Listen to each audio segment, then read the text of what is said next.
नमस्कार, आप देख रहे हैं डीडी टुडे। मैं हूं आपके साथ ओमकार कठेरिया। आज हम दिल्ली में मौजूद हैं। यहाँ पर राष्ट्रीय धनुषवंशी धानुक एकता मंच क्रांतिकारी के द्वारा राष्ट्रीय अधिवेशन किया गया था, जिसमें कई प्रदेशों के कार्यकर्ता और कठेरिया समाज के कई यहाँ पर राजनेता नेता लोग आए। तो हम जानेंगे आज जो कार्यक्रम हुआ है तो उसका क्या उद्देश्य रहा और इस कार्यक्रम को लेके आगे की क्या रणनीति है। सबसे पहले हम शुरुआत करेंगे यहाँ से। क्या नाम है आपका? मेरा नाम जगवीर सिंह कठेरिया है और मैं धनुषवंशी धानुक एकता क्रांतिकारी मंच का प्रदेश महासचिव हूँ। और ये संगठन सामाजिक संगठन के साथ साथ आने वाले भविष्य का संगठन है और हमारे समाज को ऊंचाइयों तक ले जाने के लिए संगठन बनाया गया है। जो आज हम लोग जिस तरह से दूसरी पार्टियों से भीख मांग रहे हैं कि हमें टिकट दो, हम चुनाव लड़ेंगे, हमारा यहाँ बहुमत है, हम यहाँ अच्छा कार्य कर रहे हैं, लेकिन कहीं ना कहीं हमारे समाज को वहाँ से नज़रअंदाज किया जाता है, वहाँ से टिकट नहीं दी जाती है। ये चीज़ें मद्देनजर रखते हुए ये संगठन की एक नींव डाली गई है। और ये संगठन की नींव नहीं है, ये पार्टी की नींव है। और आने वाले समय में ये पार्टी के रूप में ये संगठन विलीन होगा और एक अच्छी पार्टी बनाएंगे हम लोग। और अच्छी पार्टी बना के 2027 का भी चुनाव हम अपने डंडे और झंडे के नीचे लड़ेंगे। हम किसी के बैनर तले चुनाव नहीं लड़ेंगे। ये हमारे माननीय राष्ट्रीय अध्यक्ष धर्मेंद्र भाई साहब जी का निर्णय है, हमारा निर्णय है, हमारे संगठन के एक छोटे कार्यकर्ता है और एक बड़े कार्यकर्ता का निर्णय है कि अगर हम लोगों को चुनाव लड़ना है तो अपने झंडे और डंडे के नीचे लड़ेंगे। इसी उद्देश्य से ये संगठन बनाया गया है। संगठन ही क्यों बनाया? पार्टी बनाना चाहिए थी। संगठन एक रीढ़ की हड्डी होती है और जिस तरह से एक बुजुर्ग इंसान, ये हमारा समाज बिल्कुल टूटा हुआ है। अगर हम इसको खड़ा करेंगे तो डंडे के सहारे से खड़ा करेंगे, तो ये डंडा है संगठन। संगठन एक डंडा है जिसके सहारे से हम आगे बढ़ेंगे। और ये संगठन बनाने के बाद हम 2027 का मैंने टारगेट दिया है कि 2027 तक हम पार्टी का नामकरण जमीन पर उतार देंगे। हमारे कार्यकर्ता, हमारे पार्टी के पदाधिकारी, सीनियर पदाधिकारी सारे गांव-गांव जाके पार्टी का प्रचार प्रसार करेंगे। और 2027 का चुनाव चाहे हम 2 विधानसभाओं में लड़ें या 3 विधानसभाओं में लड़ें, हम अपने पार्टी के झंडे और डंडे के साथ लड़ेंगे और मजबूत। हमारे साथ में और भी लोग हैं, इनसे भी जानेंगे आखिर इस पार्टी को लेके आज क्या तैयारी की, आगे की तैयारी क्या करेंगे। सबसे पहले कहाँ से आए आप? मैं अनिल कठेरिया मैनपुरी पतारा से हूँ और मैं इस कार्यक्रम के अंतर्गत जो है यहाँ पर ये लोगों को बताने आया हूँ कि दोस्तों सभी लोग संगठित हो जाओ और शिक्षित बनो और संघर्ष करो जीवन में। अगर इतने 3 काम अगर कर सकते हो तो संगठन में आ जाइए और मजबूती के साथ काम करिए और झंडा और डंडा के साथ आगे बढ़ने का काम करिए। लेकिन हमने देखा कि कई संगठन चल रहे हैं, क्या उन संगठन को नहीं लग रहा कि ये संगठन उनसे अलग है या फिर वही काम कर रहा है? नहीं, हम लोग उनसे हटके काम करेंगे। लोग राजनीति करते हैं कैसी कि भाई तुम रुपए दो, तुम ये करो, तुम वो करो, तुम ये नहीं करोगे तुमको निकाल देंगे, हम जैसा कहेंगे वैसा करो। लेकिन हमारे यहाँ ऐसा कुछ नहीं होगा। हमारे यहाँ अपनी मर्जी के मालिक रहोगे और समाज को बढ़ाने का काम करोगे। हमारे साथ में राष्ट्रीय धनुषवंशी धानुक एकता मंच के राष्ट्रीय अध्यक्ष जी हैं, तो मैं इनसे ही जानेंगे आज जो मीटिंग हुई है उसका क्या उद्देश्य रहा है और आगे की क्या प्लानिंग चल रही है। बहुत बहुत स्वागत है सर आपका। सर्वप्रथम मैं डीडी टुडे न्यूज को बहुत बहुत धन्यवाद, आपको बधाई देता हूं और स्वागत करता हूं।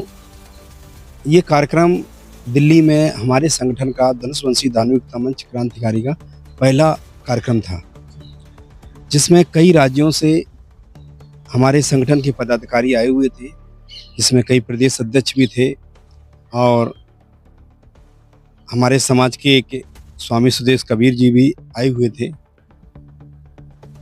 हमारा उद्देश्य है कि हम पहले तो एक हों, क्योंकि जब हम एक होंगे तभी हम आगे बढ़ पाएंगे, हमें मजबूती मिलेगी। अच्छा, हमारा उद्देश्य सिर्फ संगठन बनाने का ही नहीं है। हमारा उद्देश्य जो है पार्टी बनाने का उद्देश्य है हमारा। हम चाहते हैं कि पहले संगठन बनाएंगे तो हमारे मजबूत कार्यकर्ता पहले खड़े हो जाएं, उनको पता तो लगे राजनीति क्या चीज़ होती है, तो समझें, उनको पता लगे। और जब उनको पता लगेगा तब हम पार्टी बनाएंगे, तब वो अच्छी तरीके से तैयार हो जाएंगे। फिर वो किसी मामले में पीछे नहीं हटेंगे, फिर वो आगे बढ़ेंगे और आगे बढ़ के काम करेंगे। हम चाहते 2027 तक हमारी पार्टी का जो है निर्माण हो जाए और हमारी पार्टी धरातल पर उतर जाए, जिससे कि हमारे पदाधिकारी जो हैं दूसरों से टिकट मांगते हैं, अन्य पार्टियों से, उनको टिकट नहीं मिलता है जाति के कारण, क्योंकि हमारी जाति को लोग बहुत सारी पार्टियां घृणा की नज़रों से देखती हैं। इसलिए हमने ये निर्णय लिया है कि हम संगठन बनाएंगे, संगठन बनाने के बाद अपनी खुद की एक पार्टी बनाएंगे, जिससे हम चुनाव लड़ेंगे और अपने समाज को शासक बनाएंगे। आपका संगठन कहाँ कहाँ काम करता है? हमारा संगठन इस समय 10 राज्यों में काम कर रहा है, जो कि बिहार है, आपका बिहार है, झारखंड है, बंगाल है, मध्य प्रदेश है, आपका हरियाणा, पंजाब, चंडीगढ़, और अभी राजस्थान में भी हमारा संगठन काम कर रहा है। हमने देखा है कई संगठन काम कर रहे हैं, तो ऐसा क्या आप अलग कर रहे हैं जो आपके साथ लोग जुड़े हैं उनके साथ भी जुड़ सकते हैं? हम क्या है कि समाज के ऊपर राजनीति नहीं करते, हम समाज के लिए राजनीति करते हैं। समाज के ऊपर राजनीति नहीं करते, क्योंकि जो पार्टियां हैं वो ये चाहती हैं कि अपने समाज को अब इकट्ठा करो, हम आपको अकेले एक टिकट दे देंगे, उसके बाद खत्म किया। ऐसा नहीं है। जितने हम हकदार हैं टिकट के, हमारे अन्य और समाज के भाई हैं वो भी हकदार हैं। उनको भी चुनाव लड़ना है, उनको भी प्रधान बनना है, उनको भी जिला पंचायत सदस्य बनना है, उनको भी विधायक बनना है, उनको भी सांसद बनना है। हमको अकेले थोड़ी बनना है। हमने ठेका ले लिया और अपने समाज को गिरवी रख दिया, ऐसा नहीं है। गिरवी नहीं रखना चाहते अपने समाज को। अपने समाज को हम शासक बनाना चाहते हैं, उसको उसका अधिकार दिलाना चाहते हैं, जिससे कि वो उसको अधिकार मिलेगा तो आगे बढ़ेगा समाज में। हमारा समाज के लोग भी दिखाई देंगे विधानसभा में, लोकसभा में, और IAS PCS भी बनेंगे हमारे समाज के लोग, और हम हर तरीके से तन मन धन से उनकी मदद भी करेंगे। एक सवाल लोग कहीं ना कहीं समाज के, धानुक समाज के लोग करते हैं कि राष्ट्रीय अध्यक्ष अपने आप को सब मानते हैं, जब कहीं समाज पे अत्याचार और शोषण होता है तो कोई उसकी आवाज नहीं उठाता है। अभी फिलहाल में एक घटना हुई हमारे बिहार में।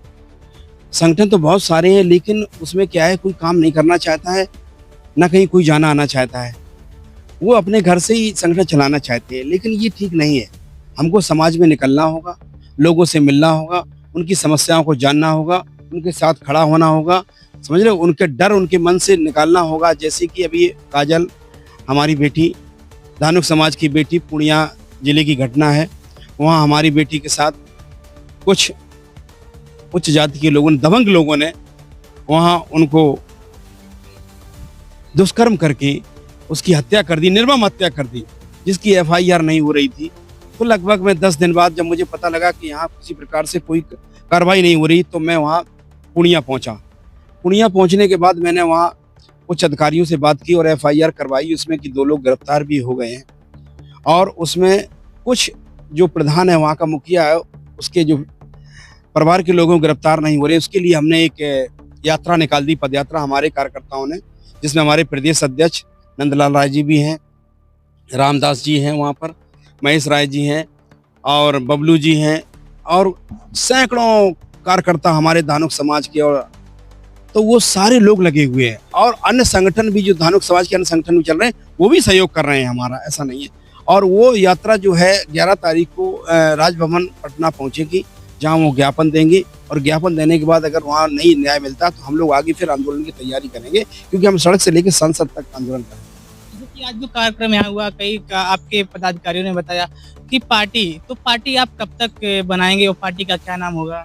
2027 तक पार्टी बनाएंगे, और पार्टी का नाम हम लोग सब पूरी कार्यकारिणी, राष्ट्रीय कार्यकारिणी, प्रदेश कार्यकारिणी बैठ के हम लोग निर्णय लेंगे। इसमें हमारा कोई अकेला निर्णय नहीं होगा।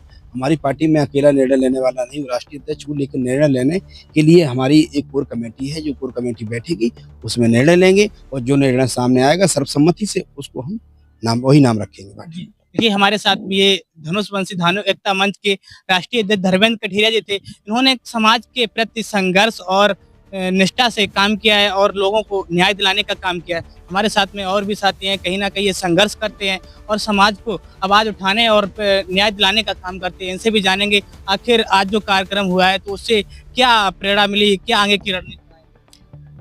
धन्यवाद। जैसे कि हमारे राष्ट्रीय अध्यक्ष माननीय धर्मेंद्र जी ने DD टुडे का धन्यवाद किया, मैं भी कर रहा हूँ कि आप कवरिंग कर रहे हैं। और मेरा उद्देश्य, हमारी संगठन का उद्देश्य, धनुषवंशी धानुक एकता मंच का एक उद्देश्य है कि जो हमारा समाज है, धानुक समाज, आर्थिक रूप से, शिक्षा रूप से थोड़ा सा पिछड़ा हुआ है, थोड़ा नहीं बहुत कुछ पिछड़ा है। तो हमारे अध्यक्ष जी का प्रयास है कि हम संगठित होकर हम इसके लिए उनको अग्रसर करेंगे कि अपने बच्चों को पढ़ाओ लिखाओ आगे बढ़ाओ, और जिससे अधिकारी बने, बड़े बड़े अफसर बने, MP MLA बने, ताकि हमारे समाज का उत्थान हो सके। तदुपरांत हमारे अध्यक्ष जी ने और संगठन ने ये भी ठाना है कि 2027 तक हम कोई राजनीतिक दल का गठन करेंगे, और वो इसलिए ज़रूरी है कि जिसकी राजनीतिक हिस्सेदारी नहीं होती है उस समाज को कोई पूछता नहीं है। हम कह सकते हैं कि धानुक समाज की हमारी राजनीतिक हिस्सेदारी 0 मान लो या कुछ % मान लो, जिससे हमारी कोई भी बातें, परेशानियां या हमारी समस्याएं कोई सुनता नहीं है। अगर हमारा समाज का कोई जीत के भी जाता है अदर दल से, तो उसकी ये मजबूरी होती है कि वो उनके प्रोटोकॉल के विपरीत कोई काम नहीं करता है, और वो अपने समाज की बात नहीं करता है, हित की बात नहीं करता है। क्यों नहीं करता है? कि उसे पार्टी से निकाल दिया जाएगा और उसे टिकट नहीं दिया जाएगा, अगला तो बेचारा दबा रहता है। तो हमारे अध्यक्ष जी ने और संगठन ने ये ठाना है कि क्यों ना अपना एक प्लेटफॉर्म होगा, राजनीतिक प्लेटफॉर्म होगा, जिस पे खड़े होके हमारे भी लोग इंतजार करेंगे कि हम इसमें शामिल हों। और हमारा उद्देश्य ये नहीं है कि सिर्फ धानुक समाज ही हमारे साथ संगठन में होगा। जब राजनीतिक संगठन होगा तो वो बहुजन समाज जो अभी तक अपेक्षित है, कई राजनीतिक दल उभरे हैं बहुजन समाज के, दलित समाज के, लेकिन उन समाज को उपेक्षित रखा है, उनकी कोई हिस्सेदारी नहीं। हम उनसे संपर्क करेंगे और अपने राजनीतिक दल में उनको मिलाएंगे। जैसे कई जातियां हैं, बाबा साहब ने कहा था कि राजनीतिक, आर्थिक, सामाजिक रूप से सबको बराबरी का अधिकार मिलना चाहिए, तो क्या लगता है आज धानुक समाज को बराबरी का अधिकार नहीं मिल रहा है? शायद ये हमारे साथ अन्याय हुआ है कि आप मानते हैं कि बराबरी का अधिकार मिल रहा है या नहीं मिल रहा है? नहीं मिल रहा है। अगर हमें मिला होता तो हम अपनी ये उठापटक क्यों करते? शायद नहीं मिल रहा है, इसीलिए हमें ये करने पे मजबूर होना पड़ रहा है। इतना नहीं है कि बिल्कुल 0%, ये मजबूरी होती है कि हम लोगों का वोट लेने के लिए हमारी बात कर दी जाती है इलेक्शन टाइम में। अदरवाइज जब हमारा मेंबर कोई जीत के पहुंचता है रिजर्वेशन से, बाबा साहब की देन है ये कि रिजर्वेशन से हमारा मेंबर वहाँ जीत के पहुंचता है, वो उसके दिल में होता है कि अपने समाज की भी कुछ बात करे, लेकिन बेचारा नहीं कर सकता है। क्यों नहीं कर सकता है? कि अगली बार उसे पार्टी से निकाल दिया जाएगा, उसे टिकट नहीं दिया जाएगा, उसकी मजबूरी है। यदि हमारा कोई प्लेटफॉर्म होगा, राजनीतिक प्लेटफॉर्म होगा, कोई राजनीतिक दल होगा हमारा अपना, जिसमें और भी लोग शामिल होंगे, हम अच्छा काम करेंगे। हमारे अध्यक्ष जी ने जैसे बताया, पूर्णिया बिहार में इस तरह से एक लड़की के साथ जघन्य अपराध करके उसकी हत्या कर दी गई, और उसमें हमारे अध्यक्ष जी गए और सदस्य गए।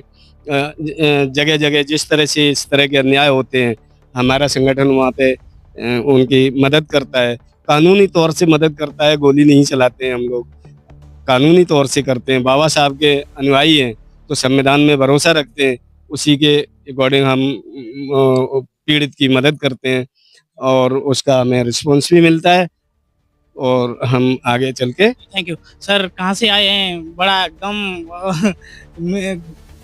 लग रही है कि आप उनसे भी आए। देखिए, मेरा नाम इंजीनियर अहमद कुमार कठेरिया है और मैं मैनपुरी से बिलोंग करता हूँ।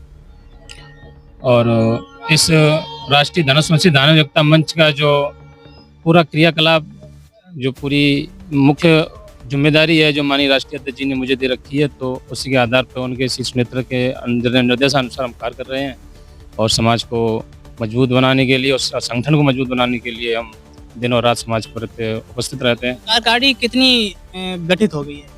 कार्यकारिणी अभी कुछ राज्यों में प्रदेश अध्यक्षों की नियुक्ति हो चुकी है और जिला अध्यक्षों की नियुक्ति हो चुकी है, और राष्ट्रीय कार्यकारिणी भी कुछ गठित हो चुकी है। धीरे धीरे लगभग हमारा 40% का संगठन का लगभग संगठन गठित हो चुका है। तो आपके संगठन का उद्देश्य क्या है? हमारा संगठन का उद्देश्य कई उद्देश्य हैं ओमकार जी। देखिए, नंबर 1 उद्देश्य हमारा ये है कि समाज को एकजुट एक उसमें लाना, पायदान पर लाना। कई समाज, हमारा ही समाज धानुक समाज कई टाइटलों में, अन्य टाइटलों में बिखरा पड़ा हुआ है, उस टाइटलों को हमें ले जाकर एक टाइटल के नीचे ले जाना है, वो है धनुषवंशी। अगर हम एक टाइटल के नीचे आ जाएंगे, उसी दिन हमारे समाज की जो मजबूती है, हमारे समाज की जो ताकत है, वो हमारे भाइयों को महसूस होने लगेगी। और हमारे समाज पर हो रहे अत्याचार, दबे कुचले लोगों पर, जो भी हमारे शिक्षित से बेशिक्षित होते जा रहे हैं, बहन बेटियों पर अत्याचार होते जा रहे हैं, वो अत्याचार उसी दिन से कम होते हो जाएंगे। इसी साथ साथ हम अपने संगठन को बहुत ही विस्तार रूप से प्रसारित कर रहे हैं और कार्य भी कर रहे हैं। ये थी हमारे साथ में हेमंत जी। आज धानुक सेना के कार्यकर्ताओं ने बहुत ही अच्छा कार्य किया है, समाज को एकत्रित करने का काम किया है। और हमारे साथ में युवा साथी, इनसे भी जानेंगे आखिर ये युवा साथी आए तो उन्होंने क्या आज सीख ली, क्या प्रेरणा ली, जानेंगे। क्या नाम आपका? सन्नी देराज, मैं हरियाणा करनाल से। तो आज क्या प्रेरणा मिली आपको इस कार्यक्रम से?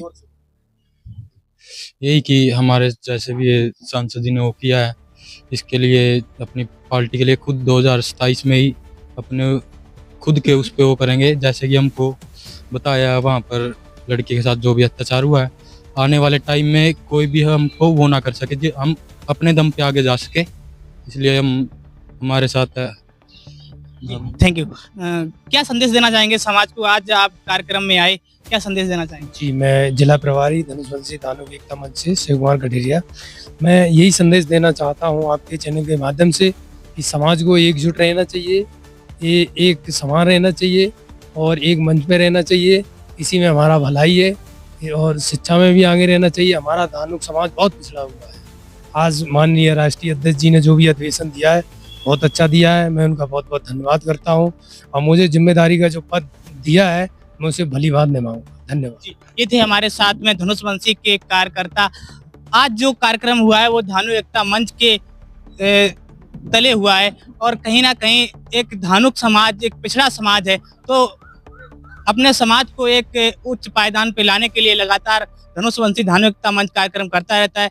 आज देखते रहिए DD टुडे ओमकार के साथ दिल्ली।